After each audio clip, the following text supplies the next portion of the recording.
11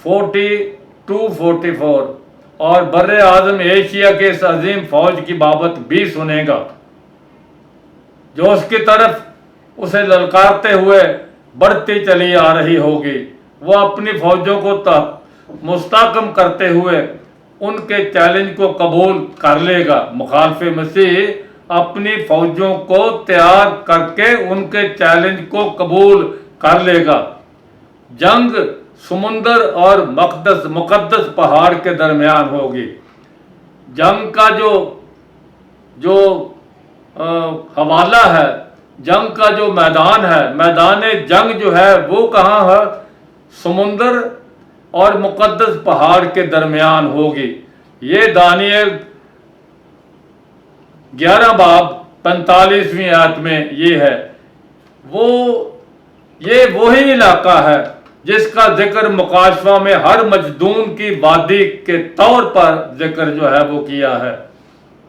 ہمیں یہ بھی بتایا گیا ہے کہ دریائے فرات سوکھ جائے گا اور ایشیا کی عظیم فوجیں اس دریا کو عبور کر کے مخالف مسیح کی طرف بڑھیں گی۔ یہ مکاشفہ کی کتاب جو ہے وہ 16 باب کی 12ویں آیت میں جو ہے یہ بات جو ہے وہ درج ہے۔ جو ہی لڑائی شروع ہوگی اور جنگ جاری ہوگی تو خداوند یسوع مسیح آسمان پر سے، ہاللویا، خداوند یسوع مسیح آسمان پر سے یروشلم میں کوہ زیتون پر ظاہر ہوں گے اور فوق الفطرت کلام کے باعث فوجوں کو ہلاک کر دیں گے۔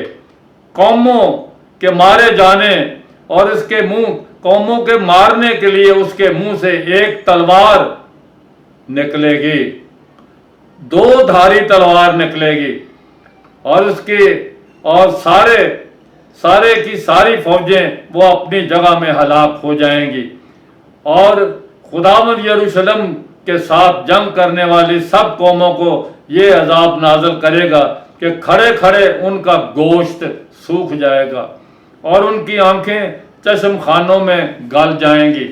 یہ بھی خداوند کے کلام پاک میں لکھا ہی ہوا ہے کہ خداوند نے پہلے ہی یہ بات کر دی۔ ان کی زبان ان کے منہ میں سڑ جائے گی اور وادی خون سے بھر جائے گی اور خون گھوڑوں کی لگاموں تک پہنچ جائے گا اور خون 200 میل تک بہہ رہا ہوگا۔ یہ مکاشفہ 14 باب کی 20 آیت میں لکھا ہوا ہے، نکال کر آپ پڑھ لینا۔ پالوس رسول کا یہ کہنا ہے کہ مخالف مسیح خداوند یسوع مسیح کی منہ کی پھونک سے ہلاک ہو جائے گا۔ پریز دی لارڈ۔ دوسرا تسلنیکیوں 2 باب کی 8ویں آیت میں یوں ہی لکھا ہے۔ یوحنا رسول بھی یوں بیان کرتے ہیں کہ خداوند اپنے منہ کی تلوار سے لڑے گا۔ مکاشفہ 2 باب کی 16ویں آیت میں خداوند کا کلام یوں فرماتا ہے۔ حضرت دانیل کا کہنا یہ ہے کہ مخالف مسیح کی سلطنت لے لی جائے گی اور اسے ہمیشہ کے لیے نیست و نابود کر دیا جائے گا، مخالف مسیح کو۔ دانیل 7ویں باب کی 26ویں آیت ہے۔ دانیل یوں فرماتے ہیں کہ مخالف مسیح کو آگ میں جھونک دیا جائے گا۔ دانیل 7 باب کی 11ویں آیت ہے۔ خداوند کا کلام یہ بھی فرماتا ہے، یوحنا رسول مخالف مسیح کا انجام کو، یوحنا رسول جو جسے ہم کہتے ہیں کہ یوحنا رسول یوحنا عارف کا مکاشفہ، یہ عرفان خداوند نے اسے دیا ہے۔ یوحنا رسول مخالف مسیح کے انجام کو مکاشفے کی کتاب میں بیان کرتے ہیں کہ جب وہ یہ فرماتا ہے کہ وہ حیوان اور اس کے ساتھ جھوٹا نبی پکڑا گیا اور وہ دونوں آگ کی جھیل میں ڈالے گئے۔ مکاشفہ 19واں باب کی 20ویں آیت۔ ان کا گمراہ کرنے والا ابلیس آگ اور گندک کی جھیل میں ڈالا جائے گا جہاں وہ حیوان اور جھوٹا نبی بھی ہوگا۔ وہ رات دن عذاب میں رہیں گے۔ مکاشفہ 20 باب کی 10ویں آیت ہے۔ اور وہ حیوان اور جھوٹا نبی بھی وہاں ہی ہوگا، اور وہ دن رات عبدالآباد عذاب میں رہیں گے۔ 20 باب کی 10ویں آیت۔ اس کا یہ مطلب ہوا کہ مخالف مسیح اور جھوٹا نبی وہ جہنم کے پہلے ہی باسی ہوں گے۔ شیطان کا وہاں 1000 سالہ مسیح کی بادشاہی کے اختتام پر جہنم میں ڈالا جائے گا۔ مکاشفہ کی کتاب جو ہے 20 باب کی 10ویں آیت ہے۔ اب ہماری امید اور ہوپ ایمانداروں کے لیے خوشخبری یہ ہے کہ ہمیں مخالف مسیح کی خوفناکی کا تجربہ نہیں ہوگا۔ یہ جو ہے وہ ہماری ہوپ ہے، ہمارا خداوند جو ہے وہ مخالف مسیح کی جو ہے وہ ہولناکی ہمارے لیے نہیں ہوگی، کیونکہ ہمارا خداوند جو ہے وہ ہمیں لینے کے لیے پہلے ہی آئے گا۔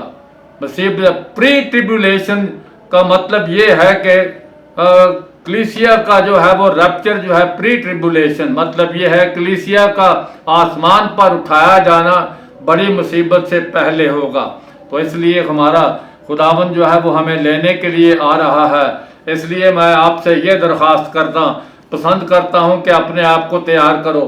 کلیسیا کے لیے یہ پیغام ہے کہ اپنے آپ کو تیار کرو، کیونکہ کلیسیا اونگ رہی ہے، کلیسیا جو سو رہی ہے، کلیسیا جو ہے وہ اسے جاگنا چاہیے، کلیسیا کو تیار ہونا چاہیے، کیونکہ اسے جلال والی کلیسیا چاہیے، نہ کہ جو ہے وہ اگڑ بگڑ کی کلیسیا جو اسے چاہیے نہیں، ہمیشہ اسے جلال والی کلیسیا چاہیے، کیونکہ ہمارا خدا جلالی خدا ہے اور وہ ہمارے لیے آ رہا ہے اور وہ ہمیں لینے کے لیے آ رہا ہے اور ہمیں تیار ہونا چاہیے۔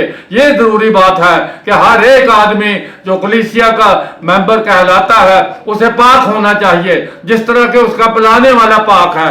ہمارا خداوند جو ہے وہ پاک ہے، اس وجہ سے ہمارا خداوند چاہتا ہے کہ ہم ہر طرح کی ہماری جو ہے وہ روحانی اور جسمانی آلودگی ہم جو ہے وہ پاک ہوں۔ ہمارا خداوند وہ چاہتا ہے کہ ہم سب کے ساتھ میل ملاپ رکھیں اور اس پاکیزگی کے طالب رہیں جس کے بغیر کوئی خدا کو نہیں دیکھے گا۔ ہمارا خدا جلد آنے والا ہے، ہمارا خداوند جلد آنے والا ہے۔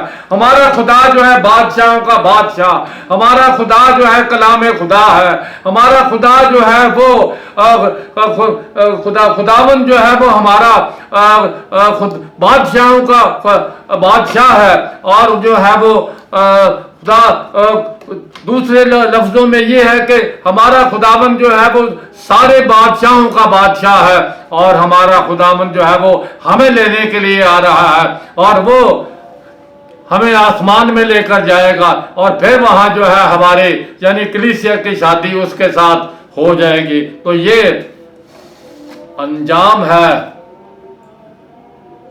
مخالف مسیح کا، لیکن ہمارے لیے امید یہ ہے کہ خداوند جو ہے وہ خود آسمان سے للکار مقرب فرشتے کی آواز کے ساتھ اتر آئے گا، اور پہلے تو وہ جو مسیح میں موئے جی اٹھیں گے، خداوند ان کی روحوں کو جو پہلے خداوند نے سو گئے ہیں لے کر آئیں گے، اور اپنے وہ بدنوں سے اتحاد کریں گے، اور پھر ہم جو زندہ باقی ہوں گے ہم یک لخت بدل جائیں گے، اور پھر جو ہے ہم ہوا میں اڑ کر خداوند کا استقبال کریں گے، اور ہم خداوند کے ساتھ آسمان میں چلے جائیں۔ یہ ہماری امید ہے، اور مخالف مسیح کا انجام آپ کے سامنے ہے کہ وہ خداوند کے منہ کی پھونک سے ہلاک کر دیا جائے گا۔ ہاللیلویہ۔ God bless you, and then we will start another topic, what you will see in other video. God bless you.